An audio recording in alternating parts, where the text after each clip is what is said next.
Clefable has powers you've only imagined of, and guess what? Skeledirge is completely unaware of it. Hey guys, it's completely great to see you guys. I am Arc, and welcome back to our Pokémon Champions. In our ranked season, we've got our Como, Bastia, Legion, Zarina, and Clefable team, and today, you're going to get to see some more members of the team. So here we go. My opponent is leading off with a Clefable and a Mousehole. I have a Zarina and a Bastia Legion on the leading spot. Now, my thought process is we're probably going to get a trade-off here.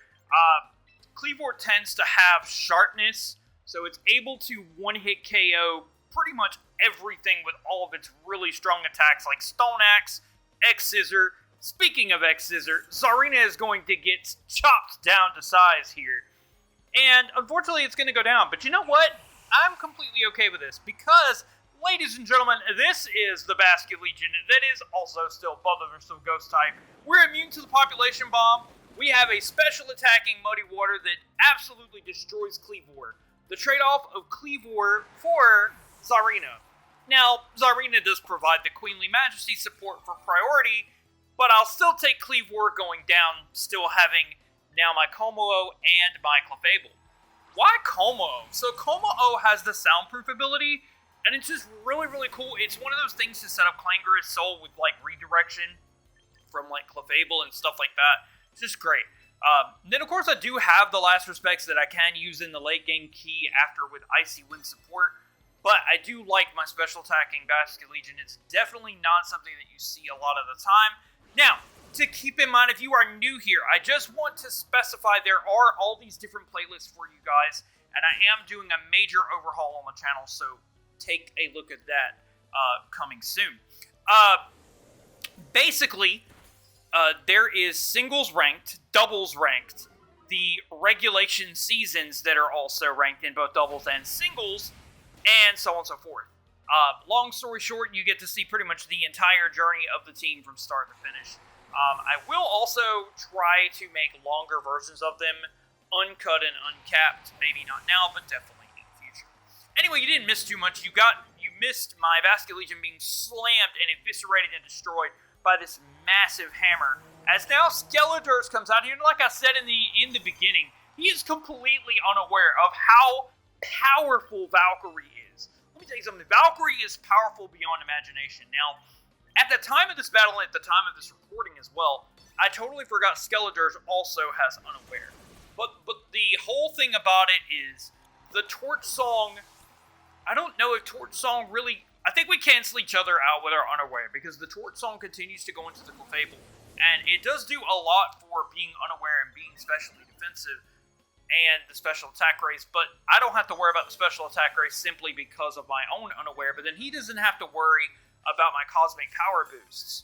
But I think that is more towards the boosts when you are like using attack-based boosts. I don't know how that stacks with cosmic power. There's a couple like indicators in the game, like King Gambit's Fallen Allies thing, and so on and so forth, that stack differently alongside your attack, and that's what makes King Gambit so dangerous here. As you see, the Torch Song's not doing very much at all, so it is calculating, it seems to be calculating my cosmic powers. So, basically, the opportunity is presenting itself here for not only me to take these hits incredibly well with these cosmic powers and then being able to moonlight all that damage away, and having the stored power in the back that, believe me, Skeledirge is completely unaware of, but Como is also able to just continually clangor his soul and knock this team around while Skeledirge can do nothing in response to the clanging scales. And Skeledirge, unfortunately, goes down.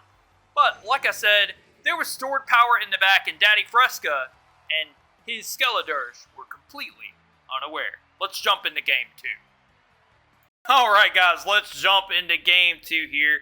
Versus Oli or Ollie, Pelipper, Arcalodon, Dragonite, Bastia Legion, Heliolisk, and Sneasler. There is a lot of creativity that I've added to all of the teams I've been playing. The Aerodactyl team that I used, the team in this regulation season that I changed a couple of times, and it kind of came into its own to be its own team. And then even now with both singles and doubles regulation currently going on, I'm working on very creative teams for that as well. So, here we go. Pelipper and Basculegion. Now, the thing about this is he cannot Aqua Jet me as long as my Queenly Majesty Zarina is on the field. Now, if he wants to go for Hurricane into the Zarina, he will be met with the Koba Berry, as the flip turn is going to go into the Komo-o, and it does do quite a bit considering we do resist it and the rain is up. But, Swift Swim adaptability, that kind of thing. Max attack, it hurts a lot. I've been swept and beaten by a lot of Liquidation Basculegions and Last Respects. So he's going to send out Arcaludon here. Now, Arcaludon is a tough thing for my team to crack. In between this interim in some of these matches, I did swap up Komo's moveset just a little bit. Anyways, get into the drop kick here. The Pelipper goes down to 5% health. The attack drop is irrelevant. He's going to go for the Tailwind, not the Hurricane. I was really thinking he was going to go for Hurricane. But the cool thing here is I've already overboosted, so I can just continue to click Clanging Scales and do damage to both of these Pokemon pretty respectively. Sneasler I also have. It has coaching, and it also has the ability to close combat things like Arcaludon and break those really big walls that are always in the way, especially in this regulation. It's crazy, commentating now and understanding how far I am in regulation ahead of how long Champions came out and how much content I made for Champions, to now only realize that this is 4, 5, 6 weeks ago. Anyways, the Draco Meteor from the Arcaludon comes straight through, absolutely smashes the Komo-o, and that's unfortunate. Now, the cool thing here is if he wants to go for Hurricane, I can take it. I do have the Koba Berry slot. I did protect, though, but I would be able to take that attack. I'm not sure if I could take this thing out with a low kick here. I am at max Adamant Koba Berry Zarina with an Adamant Nature for things like Tyranitar and Sand and stuff like that. Drop kick is freaking amazing. I have Drop Kick, so many Mega Blastoise, and other random threats in the face. There is a recent video where I was able to take down a very aggravating Toxic Infestation Toxapex with Zarina. Guys, I've missed you guys. I'm sorry that I've been so busy. Work has been absolutely bonkers, and also I'm doing a lot of content for Champions and working on a lot of things in the background for content, so stay tuned for that. Also, like I said, art update coming to the channel very soon. But if you guys are still with me, you definitely like what I do here. Here comes a close combat into the Arcaludon, brings it down to 9 HP, and we also took a hit from Pelipper here. Here comes the stamina boost into the Arcaludon, low kick into the Pelipper slot that protected, which allowed us to close combat the Arcaludon. If you guys like what I do, like some of the creative teams I've come up with, or are interested later on this year in a video showcasing all of those creative teams, and you guys picking your favorite, let me know in the comment section down below, and be sure you hit that like and subscribe button and the bell so you don't miss any notifications. I don't know what you guys like. I don't know if you guys like singles ranked, doubles ranked, or even our recruitment battles. I also have a very cool, sparkly surprise coming very soon to that as well. I gotta figure out how to implement that into the videos. Might have it in Season 2 where I actually did use it for a couple of matches. Anyways, now I want to protect the Zarina, thinking that he's going to take me out with a Hurricane here. Electro Shot now into the Sneasler shot slot, I believe. Yep. Okay. Not bad. Gonna fire off at the Sneasler. And after, a couple of boosted Electro Shots, we cannot take that. Kusunaga goes down. Also, I really like that name. I realize in some of my content, and a lot of it recently, I have not been naming my Pokemon, so I apologize for that too. Anyways, the Tailwind is going to peter out, but now we're to a point with, we have Special Basculegion on the field, but we also have Zarina. The problem here is all the Pelipper needs to do is set up a Tailwind, and then the Electro Shot absolutely destroys me.